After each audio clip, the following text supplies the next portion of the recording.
So here we have a side repeater kit. This is a crystal clear set. So what we've got is a crystal clear lens with a chrome background.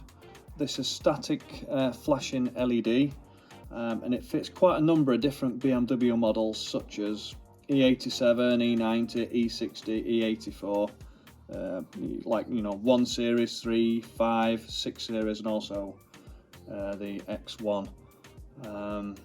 So what we'll do is we'll open these up, we'll have a closer look, and we'll just illuminate them with a 12-volt feed, just so we can illustrate how they look.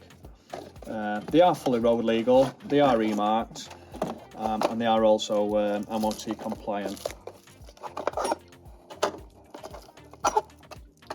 These are really easy to fit. They just push directly into the wing. They just click straight in. These have got metal clips on here, and then the bulb holder just pushes directly onto the back of the side repeater.